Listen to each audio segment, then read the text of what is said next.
जो हमारा डिस्ट्रिक्ट है रामबन, वहां पे एक पूरा इलाका प्रनोद थलवा का इलाका है। क्योंकि आप लोग वहां कवर करने नहीं जाते हैं, कुछ जम्मू से प्रेस वाले वहां पहुंचे हैं। तो प्रनोद थलवा का इलाका है, 1 किलोमीटर सुकेर में वो जमीन में धंस गया। पूरा जमीन में धंसने की वजह से वो पूरा ही एरिया जो है खत्म हो गया। वहां 30 मकान जो है जमीन में खत्म हो गए, मतलब वो जमीन ही नीचे उतर गई। तो 30 मकान जो है पूरे डैमेज हैं। उन 30 मकानों में जितनी फैमिलियां रह रही थी, उनको एडमिनिस्ट्रेशन ने शिफ्ट किया हुआ है वहां के लोकल पंचायत घर में।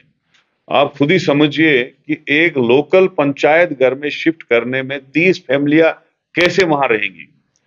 तो हम तो डिस्ट्रिक्ट एडमिनिस्ट्रेशन और स्टेट एडमिनिस्ट्रेशन से गुजारिश करते हैं, एक तो डिजास्टर मैनेजमेंट में आपको इनके लिए फंड्स आते हैं, तो आप उस फंड्स को यूज कीजिएगा। इससे पहले भी संगलदान में ऐसा ही सानिया हुआ, लेकिन सरकार ने कुछ नहीं किया। खाली वो कपड़े के 4 टेंट और 4 बर्तन देते हैं, बाद में कोई पूछता नहीं है। मेरी गुजारिश है, जो डिस्ट्रिक्ट एडमिनिस्ट्रेशन रामबन है, एक्चुअली डीसी कल से वहां है, जग गए भी, कल भी डिप्टी कमिश्नर वहां गए थे, आज भी मुझे रिपोर्ट आई है इस बारिश में वो वहां गए हैं। लेकिन डिस्ट्रिक्ट एडमिनिस्ट्रेशन स्टेट एडमिनिस्ट्रेशन से रिक्वेस्ट करके एक तो उनको किसी दूसरी जगह शिफ्ट करें। एक पंचायत घर में 30 फैमिलियां कैसे रहेंगी, किसी दूसरी जगह शिफ्ट करें, अच्छी जगह पे। और इमीडिएटली उनके लिए स्टेट जमीन, आपके पास स्टेट लैंड अवेलेबल है जो आपने लोगों से छीनी है, उसमें से किसी ना किसी जगह उनको जगह दीजिए। अब तो वो जगह रहने वाली हुई नहीं, रही नहीं है, तो उनको जमीन दे के मकान बनाने के लिए पैसे दें। और वहां रोड जो है वो 700-800 मीटर बिल्कुल दब गया है। गूल संगलदान का एरिया जो है बहुत बड़ा है, सब डिवीजन गूल संगलदान है, जिसमें 3 ब्लॉक हैं। वो एरिया भी परेशान है, वहां भी अब गाड़ी नहीं चल रही है, ना गाड़ी जा रही है, ट्रांसपोर्ट, वहां का रोड पूरा बंद पड़ा है, सप्लाई बंद पड़ी है। तो मेरी गुजारिश है सरकार से, एलजी एडमिनिस्ट्रेशन से, डिस्ट्रिक्ट एडमिनिस्ट्रेशन से, एक तो इमीडिएटली वो रोड रेस्टोर किया जाए। जो 30 फैमिली आपने पंचायत घर में रखी हैं, उनको किसी अच्छी जगह शिफ्ट करो, ताकि उनको 2-2, 4-4 कमरे मिले रहने के लिए। और इमीडिएटली उनकी जमीन का अरेंज किया जाए, उनकी रिहेबिलिटेशन का अरेंज किया जाए। आपका जो कपड़े का टेंट होता है उससे कुछ नहीं बनता है, आप जो बर्तन 4 देते हो उससे कुछ नहीं बनता है, आप जो काला कमल देते हो उससे कुछ नहीं बनता है। एक आदमी का करोड़ों का घर खत्म हो जाता है और आप 4 चीजें हाथ में थमा के खत्म। तो मैं यही कहूंगा कि इमीडिएटली उनकी रिहेबिलिटेशन का जो है सिस्टम वो किया जाए। आज मुझे लगता है इससे ज्यादा कुछ नहीं था। अगर आप कुछ क्वेश्चन पूछना चाहते हैं तो आप पूछ सकते हैं। तो यही हमारा एक इशू। सेकंड फेज खत्म हुआ, जम्मू की सीट पे वोटिंग हुई, तो कैसे कांग्रेस देख रही है सेकंड फेज? देखो, अभी पार्लियामेंट इलेक्शन शुरू नहीं हुआ था। आप मेरी प्रेस कॉन्फ्रेंसेस देखेंगे, मैंने यहाँ श्रीनगर के ऑफिस में भी दी थी, जम्मू में भी दी थी, प्रेस से बात की थी। मैंने कहा था कि इंडिया अलायंस 6 की 6 सीटें जीतेंगी। और जब रिजल्ट निकलेगा, जून में निकलेगा, 2 जून की 4 जून को निकलेगा, उस वक्त आप दोबारा कैमरा लेके आ जाइएगा और हमें मुबारक दे दीजिएगा कि जम्मू की 2 सीटें भी इंडिया अलायंस ने जीती, कांग्रेस ने जीती। कश्मीर की जो 3 है वो भी इंशाल्लाह, क्योंकि यहां पर हम एनसी को सपोर्ट करते हैं, नेशनल कॉन्फ्रेंस जीतेगी। और लद्दाख की 1 हम जीतेंगे, मुझे पूरा यकीन है, क्योंकि मैंने लोगों का पढ़ लिया था सिस्टम।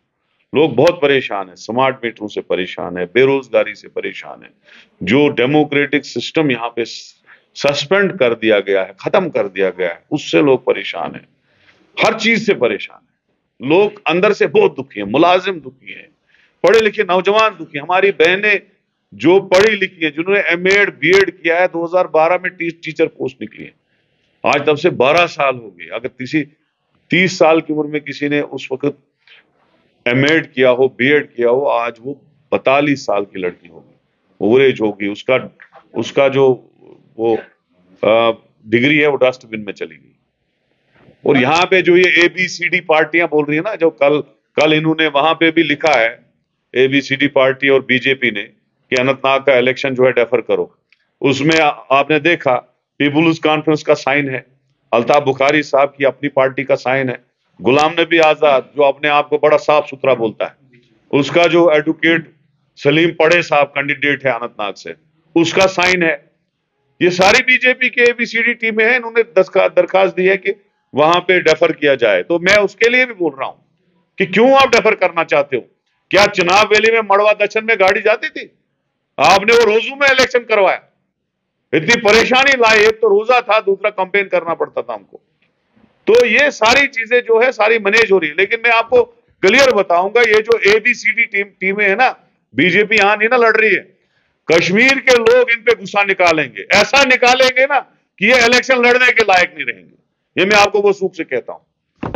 और कुछ क्यों डेफर करना चाहते हैं आप? वहां पे इनको देखो, जो बीजेपी की टीमें हैं उनको दूर से ही अपनी हार नजर आ गई है। वो अब कोई नई स्ट्रेटजी और पॉलिसी बना रहे हैं, लेकिन पॉलिसियां क्या करेंगी?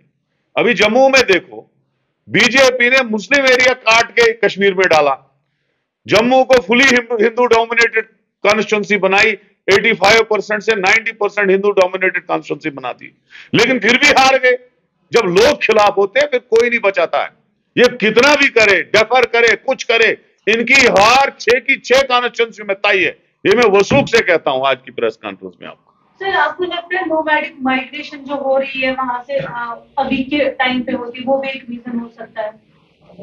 देखो, वो इलेक्शन कमीशन को सोचना था, कब है कब नहीं है, ये चीजें हमें सोचनी पड़ती है पहले ही। अब आप एप्लीकेशन दोगे बहाना बना के, ऐसा कुछ नहीं होता है। नोमैड्स आए, वो वोट डालते हैं, वहां भी डालते हैं, यहां भी डालते हैं, जहां उनका वोट होगा वहां डालेंगे। श्रीनगर में आप नेशनल कॉन्फ्रेंस को सपोर्ट कर रहे हैं, तो अगर उल्ला की डेट ऑफ बर्थ को लेकर एक नया इश्यू खड़ा हुआ है, उसको आप कैसे देखते हैं? अगर उल्ला साहब 3 बार असेंबली लड़े हैं, 3 बार जीते हैं, हाउस में मेरे साथ रहे हैं, मेरे साथी रहे हैं, मिनिस्ट्री में मेरे साथ रहे हैं, मुझे तो नहीं लगता ऐसा कुछ है। ये इशू बनाने वाली बात है। अभी तो इलेक्शन लड़ रहे हैं और इंशाल्लाह जीत भी जाएंगे।